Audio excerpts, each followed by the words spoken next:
દાખલા નંબર 2.6 દરેક 9 pico faraday capacitance ધરાવતા 3 કેપેસિટરોને શ્રેણીમાં જોડેલ છે. તમને પહેલાં શું આપી દીધું છે?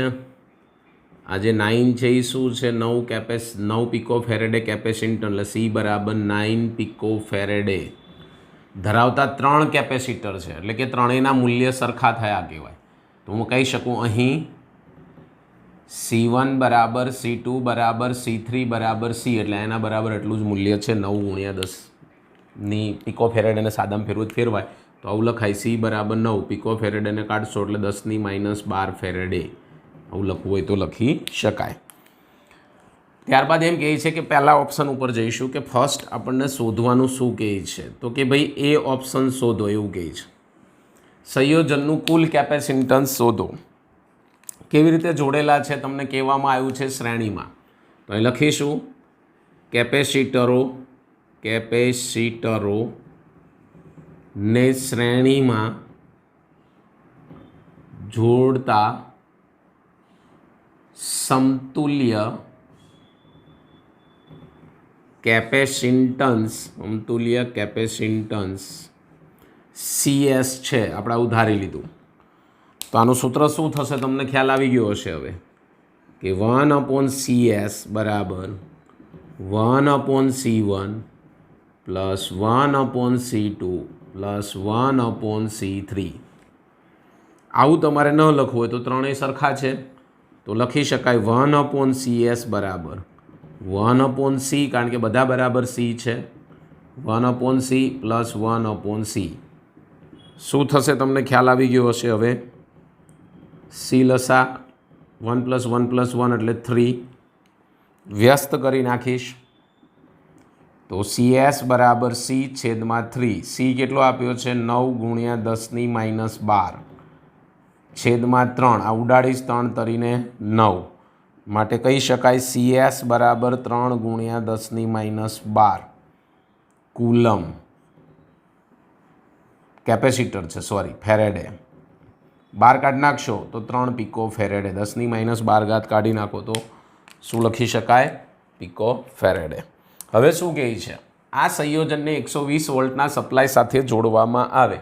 એટલે આપણે આને જોડવાનું છે કોની સાથે? 120. તો દરેક કેપેસિટરને સમાંતર વિદ્યુત સ્થિતિમાન કેટલો હશે? આપણે આકૃતિ દોરવા જઈએ તો ત્રણેય કેપેસિટરને આપણે કેવી રીતે જોડવાના છે? શ્રેણીમાં. આ રીતે 3 આવી ગયા. એની સાથે વોલ્ટેજ લેવાનું છે કેટલું? તો અહીંયા વોલ્ટેજ આપણને આપી દીધું છે 120 વોલ્ટ. V બરાબર ત્રણેય સરખા જ છે એટલે હું ત્રણેયના નામ સેમ જ આપીશ, બદલીશ નહીં. તો ત્રણેય આપ્યા છે C, C અને C. ક્લિયર? આ રીતે આપણને આપવામાં આવેલું છે. તમને ખ્યાલ હોવો જોઈએ કે શ્રેણીમાં સમાન શું હોય. તો અહીંયા કહી શકાય કે અહીં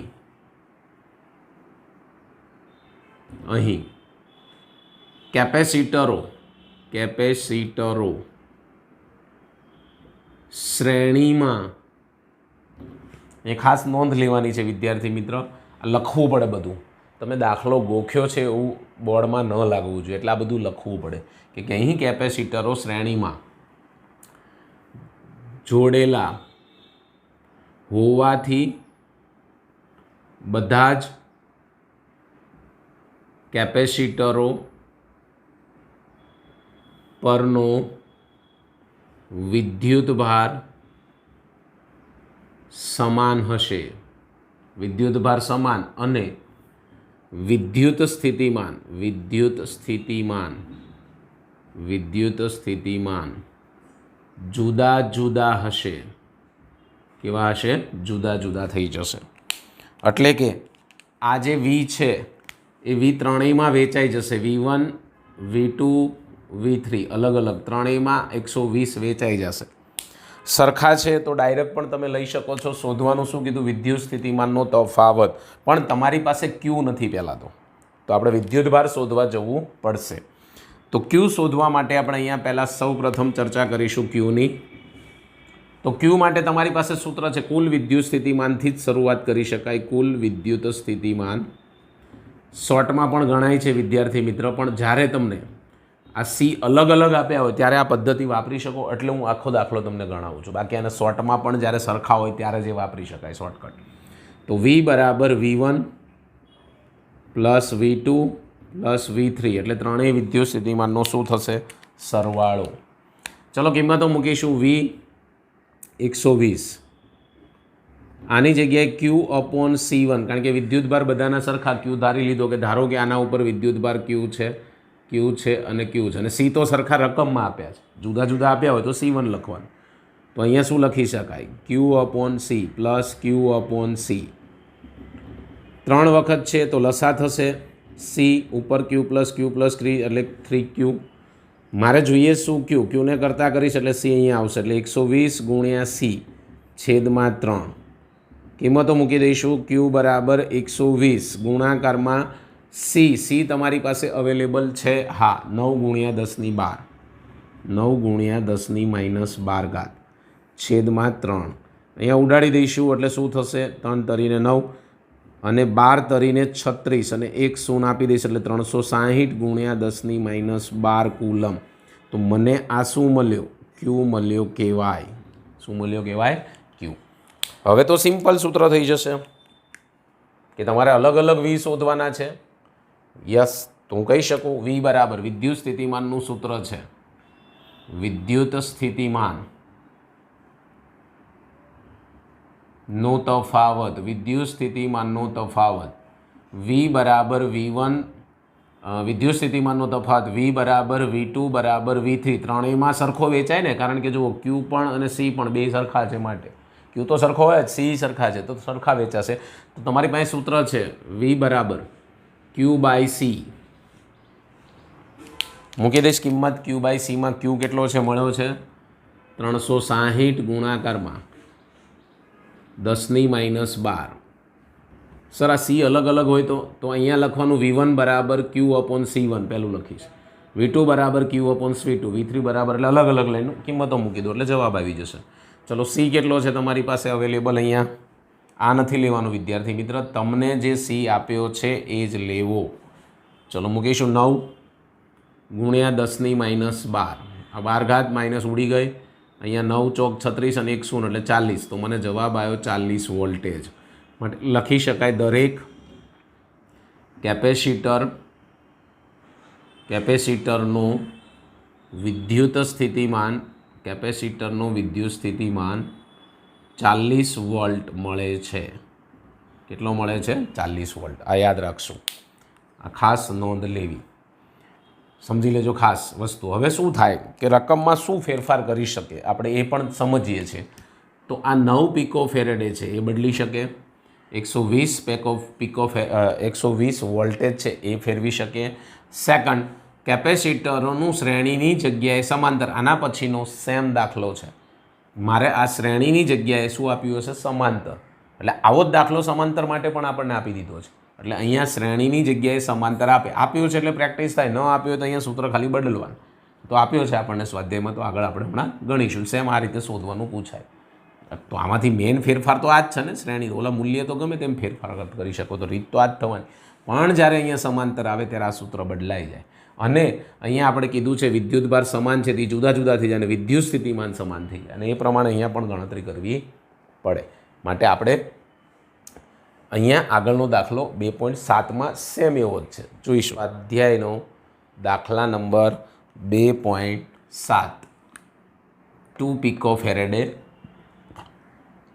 3 પિકો ફેરેડે અને 4 પિકો ફેરેડે કેપેસિટરના 3 કેપેસિટરોને સમાંતરમાં જોડેલા છે. કેવી રીતે જોડેલા છે? સમાંતરમાં. એટલે તમને જુઓ, હવે આગળના દાખલામાં શું આપ્યું હતું ખબર છે ને, કે આના આગળનો જે દાખલો છે એમાં અહીંયા આપણને શ્રેણીમાં જોડેલા હતા અને બધા જ કેપેસિટરના મૂલ્ય સરખા હતા. અહીંયા જુદા જુદા છે. હું પહેલું લખી શકું કે C1 બરાબર 2 પિકો ફેરેડે, C2 બરાબર 3 પિકો ફેરેડે, C3 બરાબર 4 પિકો ફેરેડે. અચ્છા, જે પિકો ફેરેડે આપ્યું છે એને તમારે સાદામાં ફેરવવું હોય તો શું થાય તમને ખબર છે? 10^-12 લખી શકાય. આગળના દાખલામાં પણ મેં તમને સમજાવેલું છે. ફર્સ્ટ આપણે શોધવા જવાનું છે એ ઉપર શું કહે છે? સંયોજનનું કુલ કેપેસિટન્સ શોધો. તો આપણે પહેલાં લખીશું કે જ્યારે કેપેસિટરોને સમાંતરમાં જોડવામાં આવે ત્યારે સમતુલ્ય કેપેસિટન્સ એને આપણે શું કહીશું? તમને બધાને ખબર છે, એનું સૂત્ર તમને બધાને આવડે છે. CP parallel is equal to લખીશું C1 plus C2 plus C3, ત્રણેયનો સરવાળો થાય, તમને ખબર છે, આ સૂત્ર જ છે એનું. તો CP બરાબર કેટલા મૂકીશું? 2 પ્લસ 3 પ્લસ 4, સરવાળો કરી નાખીએ એટલે કેટલા થાય? 5, 5 ને 4 9 પિકો ફેરેડે. મારે એને સાદામાં ફેરવવું છે. CP બરાબર 9 ગુણ્યા 10⁻12 ફેરેડે. સમજો વિદ્યાર્થી મિત્ર, આગળના દાખલામાં શ્રેણી હતું તો શ્રેણી પ્રમાણે ગણાયું, પણ ત્યાં આ ત્રણેય સમાન આપેલા હતા, એટલી નોંધ લેવી. ત્યાં પણ આ ત્રણ અલગ અલગ આપી શકે, એટલું મગજમાં ફિટ કરી દેવાનું છે આગળના દાખલામાં.